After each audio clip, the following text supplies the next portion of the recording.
I was really nervous before I got up here, but now I'm kind of comfortable, which is weird. I did do this talk to text, so it might sound a little bit choppy, but I'm a procrastinator, and so I do everything kind of the last minute. But hopefully it comes together okay. My name is Lainie, and today I'm gonna share some of my story with you guys. I was born in March of 1985, and 3 days after I was born, I was given up for adoption to my parents, John and Tammy Stern, and I'm blessed to have them here today. They don't always, well, they don't live here, so they don't always get to be here. And my grandma's here today also. But 3 days after I was born, I was given up for adoption. And when I was nearly 4 years old, my parents adopted my sister, and not too long after that, my brother was born. My parents did the best they could to make our childhood happy,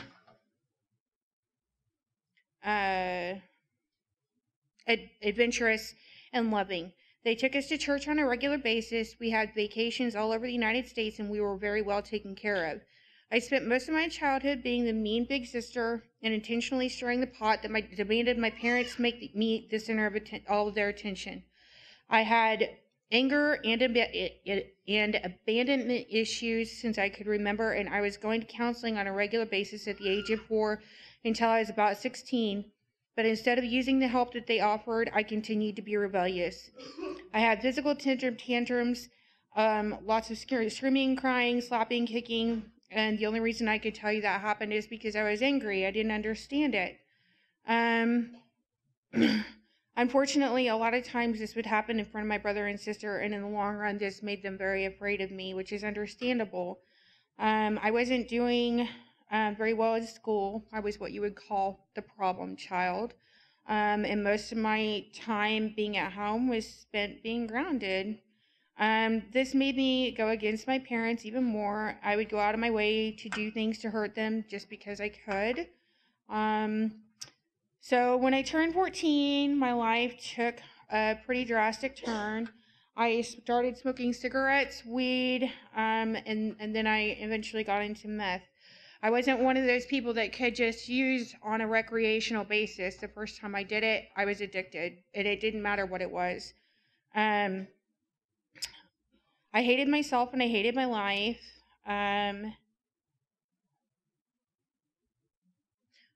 Hold on. Okay, so when I turned 18, somebody introduced me to the needle, and that became my life. I was in active addiction for 24 years. When I turned 20, I found out that I was pregnant with my first son, Justice. I was clean throughout my entire pregnancy and decided to keep him. I moved away from Great Bend, where I had spent a lot of my life up until then, to Emporia for about 2 years. Not soon after I had my son, I began using again, and even though I didn't do a great job, I still tried to continue to care for him. 2 years later, I decided to move back to Great Bend, and I got pregnant again pretty close to the time I moved back. But I immediately decided that I was going to give that boy up for adoption. I knew at the time I got pregnant that was what I was going to do, and I got to choose the family that I gave him up for adoption, and I'm able to still see him today. I'm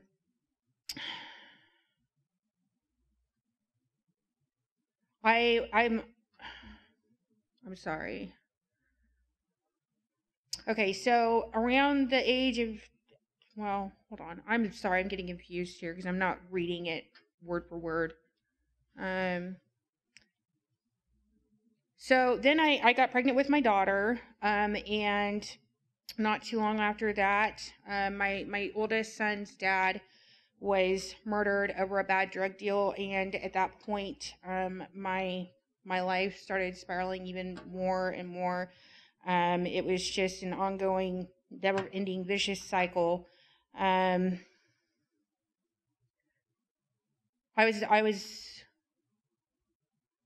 never imagined having to explain this to my 4-year-old son that his dad was dead and he wasn't coming back. Justice lived off with me off and on for the next 4 years, and then my daughter was born. Sorry about that. 2 years after my daughter was born, I could no longer care for either of my children. I was in an abusive, toxic relationship, not only with a man, but with drugs. because my sister adopted my daughter, and I turned over custody of my son to my parents. I couldn't take care of myself. During that time, I even watched a boyfriend of mine overdose in front of me, and that still wasn't enough to make me stop. 2 days after he was released from the hospital, we were right back at it. Then I moved to Salina a couple of years after, and I came here when I went directly into an Oxford house. I was clean for a while, and then I was back on the streets for about 5 years. During that time, I lost everything more than once. I didn't have a will to live, and I was in and out of abusive relationships with various men. I sold myself for drugs. I stole things to feed my addiction. And then 2 years ago, I met my now husband, Chris. We were both on the streets, still living in trap houses, bouncing around, doing things that only people in active addiction do.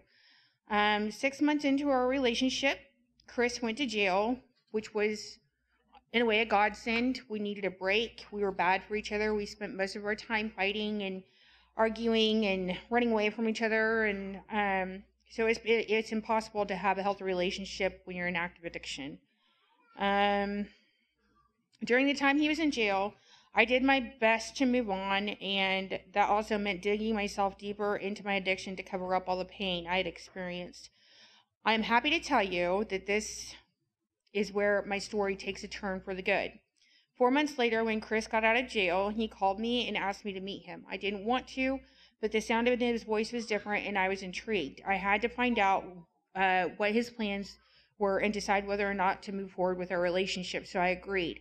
We met at Dairy Queen, sat outside on the bench, and talked for 2 hours. He looked amazing. He seemed as if jail had brought the best side in him. He was at peace, and he told me that while he was in jail, he had decided to get right with God. I was impressed with his demeanor and all of his changes.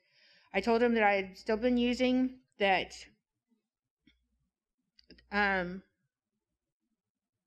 that I had been up to no good during his time away, but he didn't care. He told me, look, I want to be with you, but there are 2 things I need you to do. I need you to get clean, and I need you to go to church with me. I had never had anyone show me unconditional love like that besides my parents. I was out running around with whoever, doing whatever, and he didn't ask questions of me or shame me. He forgave me for things he didn't even know that I'd done. That day was October 14th of last year, and it's by the grace of God that I celebrated the 1-year anniversary of a new way of getting clean and getting my life to Jesus that week. Thank you. So I called my parents and told them that I had decided that I really wanted to get clean and I wanted to change my life. My husband was at the mission at the time, and so my parents bought me a hotel room outside on the outskirts of town for about nearly 3 months while Chris stayed at the mission, got a job, accumulated clean time, and we decided how we were going to build our lives together. When we first started becoming active in our faith, it was really difficult for me to realize that none of these new things happening weren't because of the things that I was doing. It took me a really long time to give all of the glory to God. I had been selfish all my life, but not too long after that, I saw that it had nothing to do with me and had everything to do with Jesus. I knew I couldn't have pulled myself away from the taste of that grave by myself and get all these blessings by just my actions. I began to thank the Lord for everything, the big things as well as the small things, such as finally having a bed, the lessons of understanding. On December 24th of last year, Chris proposed to me and I accepted. At that time, we went to a small church that made for a very close church family, but its foundation was made up of mostly people who were still in and out of the streets, and our church board was made up of brand new believers and a pastor who believed himself to be a living Jesus. It was unhealthy, but at the time it was a good thing for both of us because it gave us a starting point.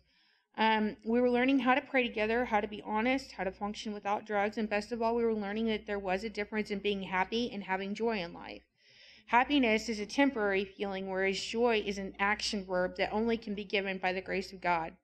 In February, I got my ID and got the first legitimate job that I'd had in 12 years. We got our own apartment, car, and we were growing in ways that we had never imagined possible. The biggest part of our struggle was knowing that the church we attended was an unhealthy one, seeing red flag after red flag. But we had to wait until we were married in April to change churches so we didn't have to go through the whole steps of getting another pastor and doing marriage counseling all over again and stuff, because my parents required that we did marriage counseling before we got married, which is probably a good thing.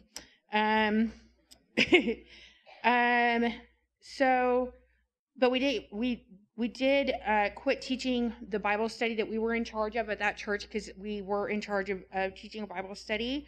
And we began going to CrossRoads Growth Group at Jason and Mary Ann Ryan's house. This was an essential part of our growth. We knew we had to get away from the church we were involved in. So the week after we got married, which was April 22nd of this year, we started attending CrossRoads Church. Since then, we've gotten ourselves involved in as many things as we can. I look forward to the opportunity to come to church, where as a child, it was something I did to avoid being grounded. I came to church because I had to. We have developed close friendships with the people who go to our growth group, and Chris and I are able to pray together. One of the promises we both made to each other at our wedding was to make Jesus the foundation of our marriage. He had to come first, individually and as a couple. That has grown and grown and grown into so many amazing things. We now do devotionals together. We talk to each other. We ask questions to each other about God. We get into the Word, and we have a church family that we love and we can trust. A year ago, I never thought this would have happened. God has delivered me from a life of hate and sin and abuse and addiction, and given me things to make this life worth living. I don't have to identify myself as an addict or a bad person anymore, because I am now a grateful child of God and living proof that He is the way maker. Thank you.